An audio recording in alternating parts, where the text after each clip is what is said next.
So I'll put my perspective. I am a vice chairman interventional cardiology at Medanta.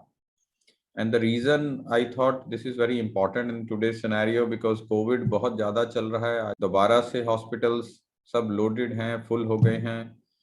हमारे यहाँ जब first wave थोड़ा कम हुआ था तब हमारे यहाँ 5 से 10 पेशेंट रह गए थे और अभी आज के दिन 180 पेशेंट फिर से एडमिटेड है.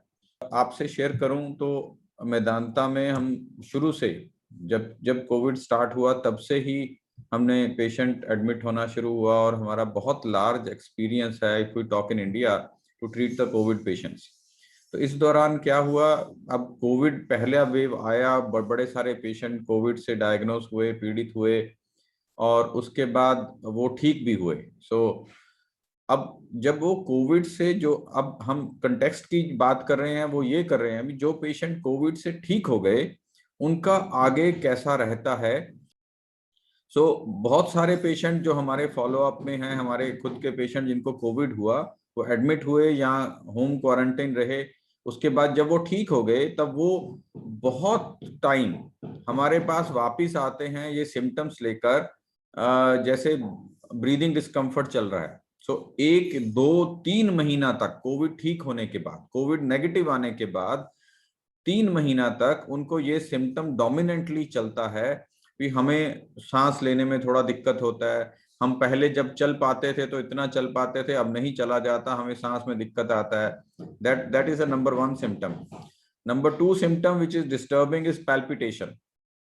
दिल का धड़कन बढ़ जाता है, हमें कभी कभी लगता है हमारा दिल का धड़कन बहुत तेज हो गया और ये बहुत फ्रीक्वेंटली होता है. दिन में 3-4 दफा ऐसा महसूस होता है हमारा दिल का धड़कन बहुत तेज हो गया.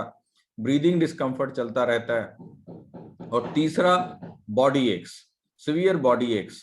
तो ये सिम्टम बहुत कॉमन है, बहुत सीक्वेंशियली ये सिम्टम देखने को इतना मिल रहा है पोस्ट कोविड पेशेंट्स में जो वेरिएबली 2 महीना से 4 महीना तक चलता रहता है. सो अब वो इसका साइंटिफिकली कारण तो वही है, एक इन्फ्लामेशन हुआ बॉडी के अंदर, कोविड नेगेटिव हो गया बट वो इन्फ्लामेशन के जो सिम्टम्स हैं काफी टाइम चलते रहते हैं. बट उससे भी ज्यादा चीज जो इंपॉर्टेंट निकला वो ये आया, अब क्या हुआ, बहुत सारे पेशेंट्स जब किसी भी डॉक्टर के पास ये सिम्टम लेके जाते हैं तो all the medical fraternity knows that this can be a sequel of covid. Even if the patient has become covid negative तब भी ये सिम्टम्स चलते रहेंगे. तो वो उसको कोविड का सीक्वल मान के छोड़ देते हैं. कुछ दवाएं जैसे एक पैरासीटामोल ले लीजिए, कुछ विटामिन डाल दिए, ये सब चलता रहता है. उसके बाद ये जानने का कोशिश नहीं करते भी ये कुछ और भी रीजन हो सकता है. This is what came out a very astonishing factor in front of us that जो पेशेंट बाद में ये कंप्लेन लेके हमारे पास आए, जब हमने उनको हार्ट के पॉइंट ऑफ व्यू से चेक किया तो ये सस्पिशन होना बहुत जरूरी है. ये सिर्फ कोविड का सीक्वल सिम्टम नहीं हो सकता, ये हार्ट के अंदर एक छुपा हुआ चीज जो बीमारी है, जो हार्ट डिस्फंक्शन है या वेल्व प्रॉब्लम्स हैं जो कोविड के कारण अनमास्क हो गया है. पहले वो एक तय के अंदर छुपा हुआ था बट अब कोविड होने के बाद वो अनमास्क हो गया है और इसलिए उसके सिम्टम बढ़ गए हैं. तो ये एक सरप्राइजिंग चीज हमारे सामने आया जो मैं शेयर कर रहा हूं. तो हर वो पेशेंट जिसको कोविड हो चुका है जो अपने डॉक्टर के पास जाता है ये सिम्टम्स लेकर कि मुझे ब्रीदिंग डिस्कम्फर्ट है या पैल्पिटेशन है, बहुत जरूरी है उसके डॉक्टर को या कार्डियोलॉजिस्ट को या जो उसका कोविड स्पेशलिस्ट उसको ट्रीट कर रहा है ये सोचना that this could be a hidden heart disease also. तो एक सिंपल टेस्ट, एक ईसीजी करना और एक इकोकार्डियोग्राफी जो एक हार्ट का अल्ट्रासाउंड जैसा टेस्ट है उसको करना बहुत जरूरी है इन ऐसे पेशेंट्स में. क्योंकि जो हमारा एक्सपीरियंस है मेदांता में, कोविड से ठीक होने के बाद जो पेशेंट ऐसे सिम्टम से ओपीडी में आ रहे हैं उनमें जब हमने ये टेस्ट किए तो 10 से 20% पेशेंट्स ऐसे पाए गए जिनमें बहुत सीवियर हार्ट डिस्फंक्शन और बहुत सीवियर हार्ट डिजीज पाया गया. हमने ये चीज पाया 10 से 20% कोविड नेगेटिव होने के बाद पेशेंट्स में हार्ट डिजीज पाया गया. उनका जब हमने हार्ट डिजीज ट्रीट किया तो वो ठीक हो गई, we can make all these patients better by treating their hidden heart disease, where we have to be more aware in diagnosing heart disease in such patients. This is very important.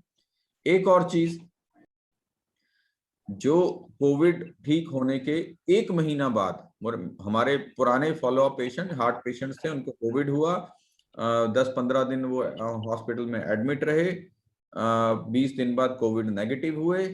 Covid negative होने के 1 month के बाद वो हमारे पास आए, and his problem was भी उनको बहुत सीवियर गिडीनेस होता है, चक्कर आ रहे हैं, बिसाइड्स बॉडी एक्स। तो जब अब नॉर्मली पहला जो थॉट किसी भी डॉक्टर के मन में आएगा, वही हमारे मन में भी आया, ये सब कोविड के सीक्वले हैं। बहुत बार क्या है, इसको वहीं छोड़ दिया जाता है। तो but then as a cardiologist I was very aware that this could be something else. तो जब हमने उनका ईसीजी कराया तो एक ईसीजी में सस्पिशन मिला, फिर हमने उनका होल्टर टेस्ट और इको कराया। अब होल्टर टेस्ट में ये पाया गया कि उनका जो हार्ट बीट है, जो heart beat normally 70 to 80 beat per minute होना चाहिए, वो सिर्फ 30 था बीच बीच में, नॉट ऑल द टाइम।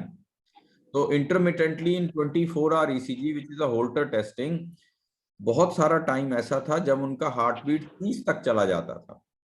तो ये एक रिदम डिसऑर्डर है, हार्ट के अंदर एक रिदम का ब्लॉक लग जाता है, जिससे हार्ट की गति कमजोर हो जाती है, इसको कंप्लीट हार्ट ब्लॉक कहते हैं। सो कोविड के सीक्वले में, कोविड के आफ्टर इफेक्ट में हार्ट के अंदर ये एक और नया चीज पाया गया भी, हार्ट डिजीज को तो अनमास्क करता ही है कोविड, हार्ट डिजीज को तो एग्रावेट पोस्ट कोविड होने के बाद भी करता है कोविड का इन्फेक्शन, बट रिदम प्रॉब्लम्स भी हार्ट के अंदर आ सकती हैं। इस पेशेंट को हमने उसको ट्रीट किया एक पेसमेकर लगाकर, and patient was absolutely fine.